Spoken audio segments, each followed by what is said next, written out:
Pernahkah Anda membayangkan bagaimana rasanya memimpin sebuah provinsi yang terdiri dari ratusan pulau, dipisahkan lautan luas, dan memiliki kekayaan alam bernilai triliunan rupiah? Sekilas, Maluku Utara tampak seperti daerah yang diberkahi segalanya. Tanahnya kaya mineral, lautnya menyimpan hasil perikanan yang melimpah, investasi terus berdatangan, industri tambang berkembang pesat. Bahkan dalam beberapa tahun terakhir, pertumbuhan ekonominya sempat menjadi salah satu yang tertinggi di Indonesia. Namun di balik angka-angka yang terlihat indah itu, tersimpan sebuah kenyataan yang jauh lebih kompleks. Masih ada desa yang sulit dijangkau. Masih ada masyarakat yang harus menempuh perjalanan jauh untuk mendapatkan pelayanan kesehatan. Masih ada anak-anak yang tumbuh di wilayah yang belum menikmati kualitas pembangunan sebagaimana daerah-daerah maju lainnya. Inilah paradoks Maluku Utara. Sebuah daerah yang kaya raya, tetapi masih menghadapi tantangan pemerataan kesejahteraan.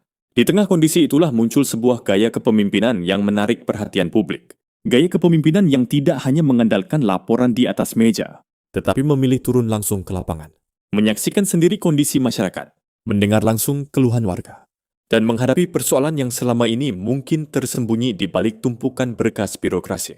Sosok yang dimaksud adalah Gubernur Maluku Utara, Shirley Juanda. Sebagian masyarakat memuji pendekatannya yang aktif dan responsif. Sebagian lainnya memilih menunggu hasil nyata sebelum memberikan penilaian.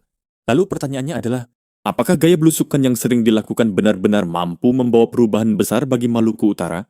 Ataukah ini hanya langkah awal dari perjalanan panjang yang masih penuh tantangan? Mari kita telusuri bersama. Sebelum membahas lebih jauh mengenai kepemimpinan Shirley Juanda, kita perlu memahami terlebih dahulu medan yang sedang dihadapinya. Maluku Utara bukan provinsi biasa. Wilayah ini terbentang di kawasan timur Indonesia, dengan karakter geografis yang unik. Pulau-pulau besar dan kecil tersebar di berbagai penjuru. Jarak antar wilayah sering kali dipisahkan oleh lautan yang luas. Akibatnya, pelayanan publik menjadi jauh lebih sulit dibandingkan daerah yang wilayahnya menyatu dalam satu daratan besar. Ketika pemerintah ingin membangun jalan, tantangannya berbeda. Ketika pemerintah ingin menghadirkan dokter, tantangannya berbeda. Ketika pemerintah ingin memastikan seluruh masyarakat mendapat pelayanan yang sama, tantangannya juga berbeda. Belum lagi kondisi cuaca yang terkadang tidak bersahabat, transportasi laut yang terbatas, dan biaya logistik yang relatif tinggi. Semua faktor tersebut membuat pembangunan di Maluku Utara membutuhkan strategi yang jauh lebih kompleks dibandingkan banyak daerah lainnya. Namun di sisi lain Maluku Utara juga menyimpan potensi ekonomi yang luar biasa besar. Nama-nama seperti Halmahera kini semakin dikenal karena menjadi pusat aktivitas industri nikel nasional. Investasi masuk dalam jumlah besar, kawasan industri berkembang. Lapangan pekerjaan baru mulai terbuka, dan roda ekonomi bergerak semakin cepat. Tetapi pertanyaan yang sering muncul adalah, apakah manfaat dari pertumbuhan ekonomi tersebut sudah benar-benar dirasakan secara merata oleh seluruh masyarakat? Inilah pertanyaan yang selama bertahun-tahun terus menjadi perdebatan. Karena pertumbuhan ekonomi yang tinggi belum tentu identik dengan kesejahteraan yang merata. Ketika investasi terkonsentrasi di satu wilayah tertentu, sementara daerah lain masih tertinggal, maka kesenjangan bisa semakin melebar. Dan disinilah pemerintah daerah dituntut untuk bekerja lebih keras.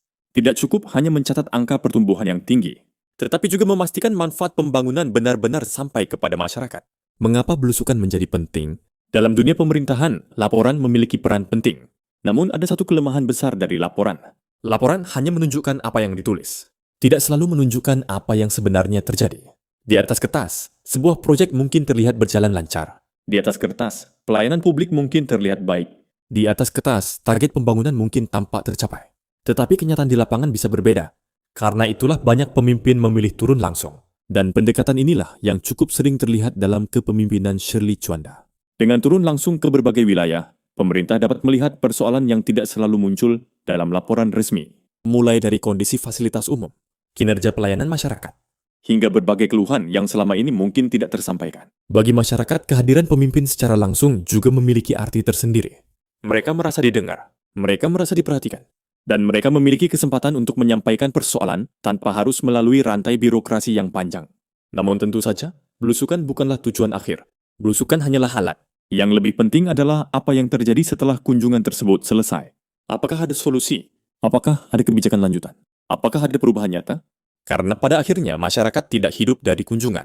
Masyarakat hidup dari hasil. Banyak orang mengira tantangan terbesar seorang gubernur adalah kekurangan anggaran. Padahal dalam banyak kasus, masalah terbesar justru terletak pada birokrasi. Sebuah kebijakan yang baik bisa gagal karena pelaksanaannya lambat. Program yang bagus bisa kehilangan manfaat karena koordinasinya buruk. Dan anggaran yang besar bisa menjadi sia-sia jika tidak dikelola secara efektif. Birokrasi adalah mesin utama pemerintahan. Jika mesinnya berjalan lambat, maka seluruh sistem ikut melambat. Karena itu, setiap pemimpin yang ingin melakukan perubahan biasanya akan berhadapan dengan tantangan yang sama. Mengubah budaya kerja, meningkatkan disiplin, mendorong pelayanan yang lebih cepat, dan memastikan setiap instansi benar-benar bekerja untuk masyarakat. Ini bukan pekerjaan yang mudah, karena perubahan seringkali menimbulkan ketidaknyamanan. Mereka yang selama ini nyaman dengan cara lama, tentu tidak selalu menyambut perubahan dengan antusias. Disinilah kemampuan kepemimpinan diuji. Bukan hanya soal mengambil keputusan, tetapi juga soal memastikan keputusan tersebut benar-benar dilaksanakan. Saat ini dunia sedang bergerak menuju era kendaraan listrik, dan nikel menjadi salah satu komoditas yang sangat penting. Kondisi tersebut membawa peluang besar bagi Maluku Utara.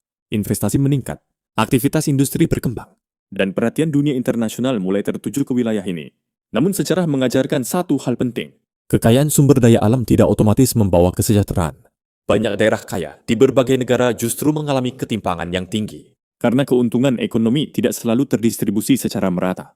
Oleh sebab itu, tantangan terbesar bukan hanya menarik investasi, tetapi memastikan investasi tersebut memberi manfaat jangka panjang, menciptakan lapangan kerja berkualitas, meningkatkan kualitas pendidikan, memperkuat layanan kesehatan, dan menciptakan peluang usaha bagi masyarakat lokal. Jika hal-hal tersebut berhasil dilakukan, maka kekayaan alam dapat menjadi fondasi kemajuan.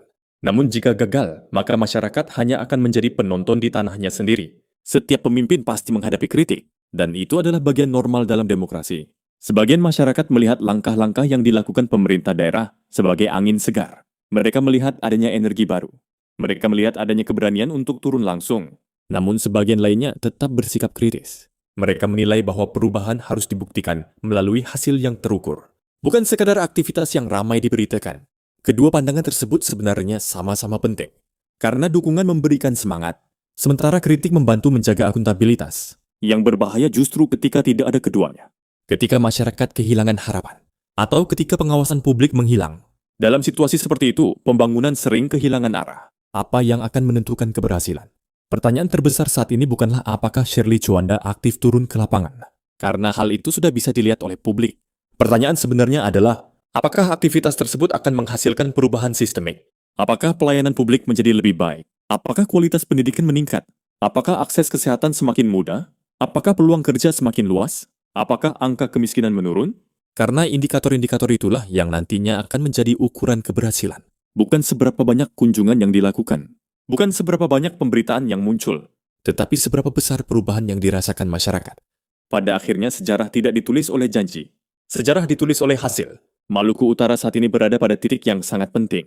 Kekayaan alamnya memberikan peluang besar.